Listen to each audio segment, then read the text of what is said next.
ഇന്റർനെറ്റിൽ സ്വന്തമായി ഒരു വെബ്സൈറ്റ് വേണമെന്ന് എപ്പോഴെങ്കിലും തോന്നിയിട്ടുണ്ടോ? ഒരുപാട് പേർക്ക് തോന്നുന്ന കാര്യമാണ്. തുടക്കത്തിൽ ഇതൊരു വലിയ മല പോലെ തോന്നിയേക്കാം. പക്ഷേ പേടിക്കണ്ട, ഇതത്ര വലിയ സംഭവമൊന്നുമല്ല. ഒരു വെബ്സൈറ്റ് ഉണ്ടാക്കി അതെങ്ങനെ ഓൺലൈനിൽ എത്തിക്കാമെന്നതിന്റെ ഓരോ സ്റ്റെപ്പും സിമ്പിളായിട്ട് നമുക്കൊന്ന് നോക്കാം. നിങ്ങൾ അടിപൊളി ഒരു വെബ്സൈറ്റ് ഡിസൈൻ ചെയ്ത് കഴിഞ്ഞോ? കൊള്ളാം. പക്ഷെ ഒരു പ്രധാനപ്പെട്ട ചോദ്യമുണ്ട്. ഇതിനെ എവിടെ താമസിപ്പിക്കും? നിങ്ങളുടെ വെബ്സൈറ്റിനെ ഒരു വീടായിട്ടൊന്ന് സങ്കൽപ്പിച്ചു നോക്കിയേ. ഏതൊരു വീടിനും നിൽക്കാനൊരു സ്ഥലം വേണ്ടേ? അതുപോലെ തന്നെയാണ് നമ്മുടെ വെബ്സൈറ്റും. അതിനും ഇന്റർനെറ്റിൽ അതിന്റേതായ ഒരിടം വേണം. അപ്പോ ആ സ്ഥലത്തിനാണ് നമ്മൾ വെബ് ഹോസ്റ്റിംഗ് എന്ന് പറയുന്നത്. സിമ്പിളായി പറഞ്ഞാല്, നിങ്ങളുടെ വെബ്സൈറ്റിലുള്ള ഫയലുകളൊക്കെ ഇല്ലേ, അതൊക്കെ സുരക്ഷിതമായി സൂക്ഷിക്കാൻ ഒരു കമ്പനി അവരുടെ സെർവറിൽ കുറച്ച് സ്ഥലം നമുക്ക് വാടകയ്ക്ക് തരുന്നു. അത്രയുള്ളൂ സംഭവം. നമ്മുടെ വീടിന്റെ ഉദാഹരണം വെച്ച് നോക്കുവാണെങ്കിൽ, വീട് വെക്കാനുള്ള ആ സ്ഥലം, ആ ഭൂമി, അതാണ് ഈ വെബ് ഹോസ്റ്റിംഗ്.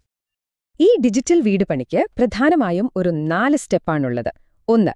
ഏത് ഏരിയയിലാണ് വീട് വെക്കേണ്ടതെന്ന് തീരുമാനിക്കണം. 2. ആ സ്ഥലം നമ്മൾ കാശ് കൊടുത്ത് വാങ്ങണം. 3. വീടിനൊരു അഡ്രസ്സ് വേണ്ടേ? ആ അഡ്രസ്സ് റെഡിയാക്കണം. അവസാനം 4ാമത്തെ സ്റ്റെപ്പ്, നമ്മുടെ സാധനങ്ങളെല്ലാം അങ്ങോട്ട് മാറ്റി താമസം തുടങ്ങണം. സിമ്പിളല്ലേ? നമുക്ക് ഓരോന്നായിട്ട് നോക്കാം. അപ്പോ നമ്മുടെ ആദ്യത്തെ സ്റ്റെപ്പ്, ഇത് വളരെ പ്രധാനപ്പെട്ടൊരു തീരുമാനമാണ് കേട്ടോ. ഏത് തരം ഡിജിറ്റൽ ഏരിയയിലാണ് അല്ലെങ്കിൽ നെയ്ബർഹുഡിലാണ് നമ്മുടെ വെബ്സൈറ്റ് വേണ്ടതെന്ന് തിരഞ്ഞെടുക്കണം. കാരണം എല്ലാ സ്ഥലവും ഒരുപോലെയല്ല. സാധാരണയായിട്ട് നമുക്ക് മുന്നിൽ 3 ഓപ്ഷനുകളാണുള്ളത്: ഷെയർഡ്, ഡെഡിക്കേറ്റഡ്, പിന്നെ VPS. ഓരോന്നിനും അതിൻ്റേതായ ചിലവും പെർഫോമൻസും ഒക്കെയുണ്ട്. അതായത്, ഒരു ചെറിയ ബ്ലോഗ് തുടങ്ങുന്ന ആൾക്ക് വേണ്ട ഹോസ്റ്റിംഗ് ആയിരിക്കില്ലല്ലോ ഒരു വലിയ ഓൺലൈൻ ഷോപ്പിംഗ് സൈറ്റിന് വേണ്ടത്. അപ്പോ നിങ്ങൾക്കേതാണ് ഏറ്റവും ചേർന്നത്? ഇതിനെ നമുക്ക് ഇങ്ങനെ ചിന്തിക്കാം. ഷെയർഡ് ഹോസ്റ്റിംഗ് എന്ന് പറഞ്ഞാൽ ഒരു വലിയ ഫ്ളാറ്റിൽ ഒരു അപ്പാർട്ട്മെന്റ് വാടകയ്ക്ക് എടുക്കുന്നത് പോലെയാണ്. വാടക കുറവായിരിക്കും, പക്ഷേ ബിൽഡിംഗിലെ ലിഫ്റ്റും പാർക്കിങ്ങുമൊക്കെ മറ്റുള്ളവരുമായി പങ്കുവെക്കണം, അല്ലേ? ചെറിയ വെബ്സൈറ്റുകൾക്ക് ഇത് മതി. എന്നാൽ ഡെഡിക്കേറ്റഡ് ഹോസ്റ്റിംഗ് എന്ന് പറഞ്ഞാൽ ഒരു വലിയ ബംഗ്ലാവ് പോലെയാണ്. ആ പറമ്പ് മുഴുവൻ നിങ്ങൾക്ക് സ്വന്തം. ചെലവ് കൂടുമെങ്കിലും ആരും ശല്യപ്പെടുത്താനുണ്ടാവില്ല, നല്ല സ്പീഡും സെക്യൂരിറ്റിയും ഉണ്ടാകും. അപ്പോ ഈ ഫ്ളാറ്റിനും ബംഗ്ലാവിനുമിടയിൽ ഒരു ഓപ്ഷനുണ്ടോ? തീർച്ചയായുമുണ്ട്. അതാണ് വെർച്വൽ പ്രൈവറ്റ് സെർവർ, അതായത് VPS. ഇതിനെ ഒരു ടൗൺ ഹൗസായിട്ട് കാണാം. ഒരു വലിയ ബിൽഡിംഗ് തന്നെ, പക്ഷേ അതിനെ വെർച്വലായിട്ട് പല ഭാഗങ്ങളാക്കി തിരിച്ച് ഓരോരുത്തർക്കും കൂടുതൽ പ്രൈവസി തരുന്നു. ഷെയർഡിനേക്കാൾ കൂടുതൽ പവറും കിട്ടും, ഡെഡിക്കേറ്റഡിന്റെ അത്രയും ചെലവും വരില്ല. ഒരു മിഡിൽ ഗ്രൗണ്ട്. ഈ സൗജന്യ ഹോസ്റ്റിംഗിനെക്കുറിച്ച് നിങ്ങളും കേട്ടിട്ടുണ്ടാവും അല്ലേ? ഫ്രീ ആയി സ്ഥലം കിട്ടുമെന്ന് കേൾക്കുമ്പോൾ നല്ല രസമാണ്. പക്ഷെ അതിന് ചില പ്രശ്നങ്ങളുണ്ട്. നിങ്ങൾക്ക് വലിയ ഫയലുകളൊന്നും അപ്ലോഡ് ചെയ്യാൻ പറ്റില്ല. പിന്നെ ആ ഹോസ്റ്റിംഗ് കമ്പനിയുടെ പരസ്യം നിങ്ങളുടെ സൈറ്റിൽ കാണിക്കേണ്ടി വരും. ചിലപ്പോൾ ഓഡിയോ, വീഡിയോ ഫയലുകൾ ഇടാൻ പോലും സമ്മതിക്കില്ല. അപ്പോൾ അതൊക്കെ ഓർത്തിട്ട് വേണം തിരഞ്ഞെടുക്കാൻ. ഓക്കെ, അപ്പം നമ്മൾ ഏരിയയൊക്കെ തീരുമാനിച്ചു. ഇനി അടുത്ത സ്റ്റെപ്പ് എന്താ? സ്ഥലം സ്വന്തമാക്കണം, അതിനൊരു വിലാസം കൊടുക്കണം. അതായത് ഹോസ്റ്റിംഗ് സ്പേസ് വാങ്ങണം, ഒരു ഡൊമെയിൻ നെയിമും രജിസ്റ്റർ ചെയ്യണം. അപ്പോ ആദ്യം ചെയ്യേണ്ടത്, നമ്മുടെ വെബ്സൈറ്റിലെ ഫയലുകളൊക്കെ, അതായത് ഫോട്ടോസ്, വീഡിയോസ്, എഴുത്തുകളൊക്കെ സൂക്ഷിക്കാൻ ആവശ്യത്തിലുള്ള സ്ഥലം, അതായത് സ്റ്റോറേജ് തിരഞ്ഞെടുത്ത് വാങ്ങുക എന്നതാണ്. അടുത്തത് നമ്മുടെ അഡ്രസ്, അതാണ് ഡൊമെയിൻ നെയിം. ആളുകൾക്ക് നിങ്ങളുടെ വെബ്സൈറ്റിലേക്ക് വരാനുള്ള ഒരു എളുപ്പവഴി. പക്ഷെ ഒരു കാര്യം, നിങ്ങളൊരു പേര് മനസ്സിൽ വിചാരിച്ചാൽ മാത്രം പോരാ, ആ പേര് വേറെ ആരും എടുത്തിട്ടില്ല എന്നുറപ്പാക്കണം.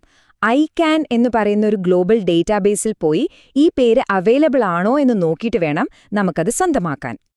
അപ്പോ ശരി, ഇപ്പോ നമ്മുടെ കയ്യിൽ സ്ഥലവും അഡ്രസ്സുമുണ്ട്. ഇനി എന്തു വേണം? താമസം തുടങ്ങണ്ടേ? നമ്മുടെ കമ്പ്യൂട്ടറിലിരിക്കുന്ന വെബ്സൈറ്റ് ഫയലുകൾ, അതായത് നമ്മുടെ വീട്ടുസാധനങ്ങൾ, പുതിയ വീട്ടിലേക്ക്, അതായത് വെബ് സെർവറിലേക്ക് മാറ്റണം. അതിന് നമ്മളെ സഹായിക്കുന്ന ഒരു ടെക്നോളജിയാണ് FTP. ഈ പേര് കേട്ട് പേടിക്കുകയൊന്നും വേണ്ട. FTP എന്ന് പറഞ്ഞാൽ ഒരു ഡിജിറ്റൽ പാക്കേജസ് ആൻഡ് മൂവേഴ്സ് ആണെന്ന് വിചാരിച്ചാൽ മതി. നിങ്ങളുടെ കമ്പ്യൂട്ടറിൽ നിന്ന് വെബ് സെർവറിലേക്ക് ഫയലുകൾ സേഫായിട്ട് എത്തിക്കുന്ന ജോലിയാണ് ഇവരുടേത്. ഈ വീടുമാറ്റം കഴിഞ്ഞാൽ ഉടൻ നിങ്ങളുടെ വെബ്സൈറ്റ് ലോകം മുഴുവൻ കാണാൻ പറ്റും, ലൈവ് ആകും. ഈ വീടുമാറ്റം എളുപ്പമാക്കാൻ ഒരുപാട് സോഫ്റ്റ്വെയറുകളുണ്ട്. ഫയൽസില്ല, ക്യൂട്ട് FTP, സ്മാർട്ട് FTP, ഇതൊക്കെ ഈ പണിക്ക് ഉപയോഗിക്കാൻ പറ്റിയ പോപ്പുലർ ടൂൾസാണ്. അങ്ങനെ നമ്മുടെ വീട് ഇന്റർനെറ്റിൽ റെഡിയായി. പക്ഷേ പണി കഴിഞ്ഞോ? ഇല്ല. ഇനി ആ വീടിന്റെ ഉള്ളു ഭംഗിയാക്കണ്ടേ? വരുന്നവർക്കൊക്കെ ഇഷ്ടപ്പെടണം, അവർക്ക് ഉപയോഗിക്കാൻ എളുപ്പമുള്ള ഒരിടമാക്കി മാറ്റണം, അല്ലേ? എല്ലാത്തിനും കോഡിംഗ് പഠിക്കണമെന്നൊന്നുമില്ല കേട്ടോ. ഇവിടെയാണ് കണ്ടന്റ് മാനേജ്മെന്റ് സിസ്റ്റം അല്ലെങ്കിൽ CMS നമ്മുടെ രക്ഷയ്ക്കെത്തുന്നത്. ഇതിനെ ഒരു ഇന്റീരിയർ ഡിസൈൻ ടൂൾ കിറ്റായിട്ട് കണ്ടാൽ മതി.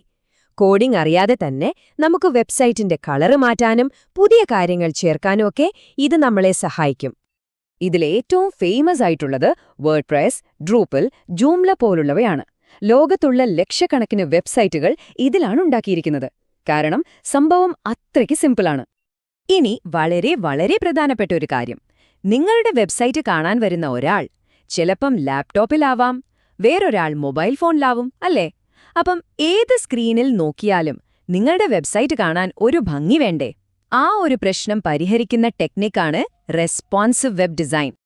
ഒരു റെസ്പോൺസീവ് ഡിസൈനിന്റെ പ്രത്യേകത എന്താണെന്ന് വെച്ചാൽ അത് സ്ക്രീനിന്റെ വലുപ്പത്തിനനുസരിച്ച് സ്വയം അഡ്ജസ്റ്റ് ചെയ്യും. ഫോണിൽ നോക്കുമ്പോൾ അക്ഷരങ്ങൾ വലുതായി കാണിക്കും, കമ്പ്യൂട്ടറിൽ നോക്കുമ്പോൾ ചിത്രങ്ങൾ കൃത്യമായി ഫിറ്റാകും. നമ്മുടെ വീട്ടിലേക്ക് വരുന്നവരെ ആകർഷിക്കാൻ പുറമൂടി മാത്രം പോരല്ലോ, അല്ലേ? ഏത് രീതിയിൽ വന്നാലും അവർക്ക് നല്ലൊരു അനുഭവം കൊടുക്കണം. അതിന് ഇത് നിർബന്ധമാണ്. അപ്പോ ഒരു വെബ്സൈറ്റ് ഓൺലൈനിൽ എത്തിക്കാനുള്ള ഒരു ബ്ലൂ പ്രിന്റ് ഇപ്പോൾ നിങ്ങളുടെ കയ്യിലുണ്ട്. എല്ലാം ക്ലിയർ അല്ലേ?